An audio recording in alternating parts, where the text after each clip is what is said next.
ಯಾವುದೇ ಜಾತಿ ಇರಲಿ, ಯಾವುದೇ ಧರ್ಮ ಇರಲಿ, ಯಾವುದೇ ಪಕ್ಷ ಇರಲಿ, ಪರಸ್ಪರ ಪ್ರೀತಿಸಬೇಕೇ ಹೊರತು ಮತ್ತೆ ಯಾವ ಧರ್ಮದಲ್ಲಿ ಯಾವ ದೇವರು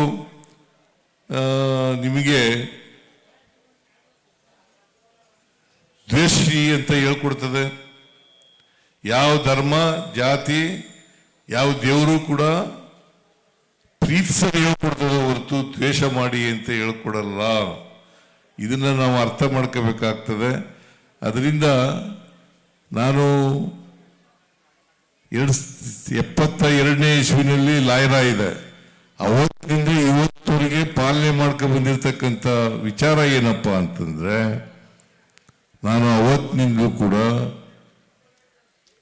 ಯಾರು ಬಡವರಿದ್ದಾರೆ ಈ ಸಮಾಜದಲ್ಲಿ, ಯಾರು ನಿಶ್ಶಕ್ತರಿದ್ದಾರೆ, ಯಾರು ದುರ್ಬಲರಿದ್ದಾರೆ, ಆ ಜನರ ಪರವಾಗಿ ಕೆಲಸವನ್ನ ಮಾಡ್ಕೊಂಡು ಬರ್ತಾ ಇದ್ದೀನಿ. ಮುಂದೇನೂ ಕೂಡ ಅದನ್ನು ಮಾಡ್ತೇನೆ ಅಂತಕ್ಕಂಥ ಮಾತುಗಳನ್ನು ಹೇಳಲಿಕ್ಕೆ ಬಯಸ್ತಾ ಇದ್ದೀನಿ. ಅದಕ್ಕೆ ನಿನ್ನೆ ನಾನು ಬಜೆಟ್ ಮಂಡಿಸಿದೆ.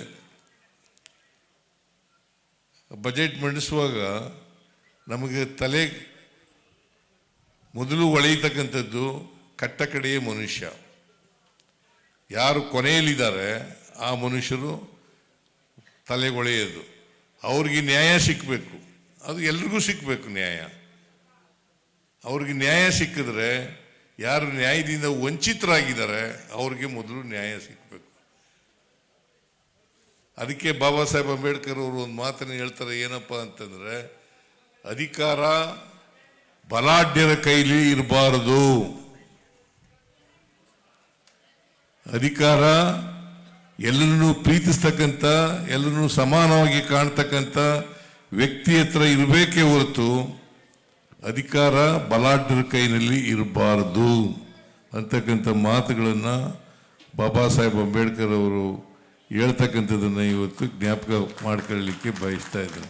ಅದರಿಂದ ನೀವೆಲ್ಲರೂ ಮಾಡಬೇಕಾಗಿರೋದು, ದೇವರು ಕೂಡ ಒಪ್ಕೊಳ್ತಾನೆ, ದೇವರು ನಿಮ್ಮನ್ನ ಪ್ರೀತಿ ಮಾಡ್ತಾನೆ, ದೇವರು ನೀವು ಕೇಳಿದದನ್ನ ಈಡೇರಿಸ್ತಕ್ಕಂಥ ಕೆಲಸವನ್ನ ಮಾಡ್ತಾನೆ. ಯಾವಾಗ ಅಂತಂದ್ರೆ, ನೀವು ಎಲ್ಲರನ್ನೂ ಪ್ರೀತಿಸ್ತಕ್ಕಂಥ ಕೆಲಸವನ್ನ ಮಾಡಿದಾಗ, ಇನ್ನೊಬ್ಬರಿಗೆ ಕೆಟ್ಟದನ್ನ ಬಯಸದೇ ಇರ್ತಕ್ಕಂಥ ಕೆಲಸವನ್ನ ಮಾಡಿದಾಗ, ಕೆಟ್ಟದ್ದು ಮಾಡಬಾರ್ದು, ಯಾರಿಗೂ